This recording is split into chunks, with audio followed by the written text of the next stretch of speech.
Hey guys, this is the first section, vectors and scalars, using them to describe motion. What's the difference? The main difference between vectors and scalars is that while both have magnitude, vectors also have direction. So 25 miles per hour is a speed, which is a scalar, but 25 miles per hour east is a velocity and a vector. So a vector is represented in writing by boldface and or italicized type and or by a ray over its letter. Don't worry too much about this. With every textbook it's a little different. So we're not going to worry too much about that. Okay, let me just change something real quick here. Okay, just going to go to the normal view. Okay, so examples of scalar quantities include mass, time, distance, electric charge. There's others like temperature. So all these things are the same in any direction. They're directionless quantities, so we say they're scalar. Examples of vector quantities include displacement, velocity, force, and acceleration. With these quantities, you really have to know which direction that's happening in.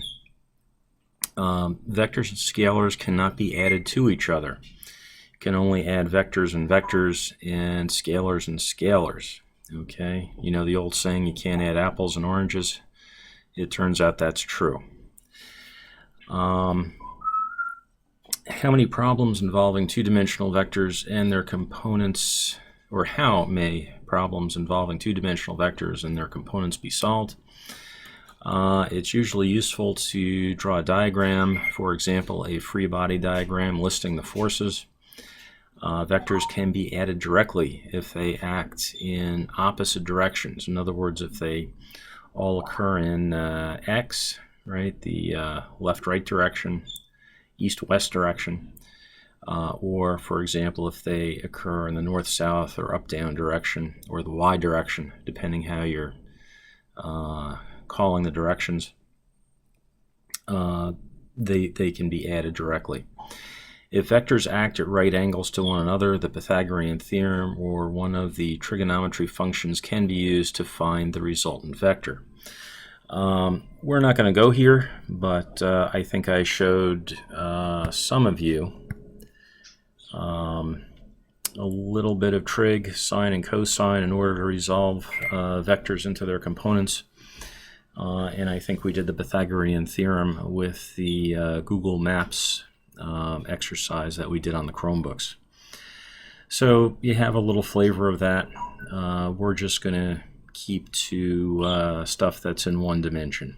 Okay, so we don't have to worry about that. If vectors act at other angles to one another, they may be added using the parallelogram or head-to-tail method.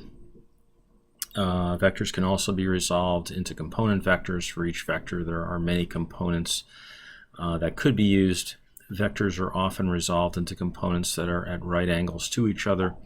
The components are also often aligned with the X and Y axis of the diagram. Makes it easier to add them. For this bit up here, what they're talking about is, for example, if I represent a vector with an arrow, right, the size of the vector quantity is proportional to the length of the arrow, and of course the direction is the direction in which the arrow points. And I'd like to add several of those together. They use what's called the head-to-tail method. In other words, if I have another vector to add to this, and that vector looks like this, it's that long, that magnitude, and in that direction, I would just start the second vector at the head of the first and then draw it out like that. The vector sum of those two would be from the tail of the first vector to the head of the last vector, and that would be no matter how many vectors I added together. Okay, if we had 6 of them, we'd do exactly the same. Okay? When a force is applied to an object in a direction perpendicular to its motion, what are the effects on its speed and direction? When a force is applied parallel to the velocity of an object, the velocity's magnitude will change.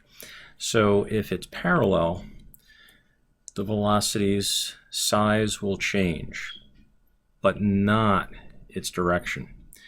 When a force is applied perpendicular to the velocity of an object, the velocity's direction will change, but not its magnitude. When it's perpendicular, the velocity's direction will change, but not its magnitude. Okay, so when the force is perpendicular, it changes direction, and when the force is parallel, if it's going in the same direction as the object is already traveling, then the object will speed up. If it goes exactly opposite, then of course the object will slow down. Okay, I hope that takes some of the mystery out of scalars and vectors.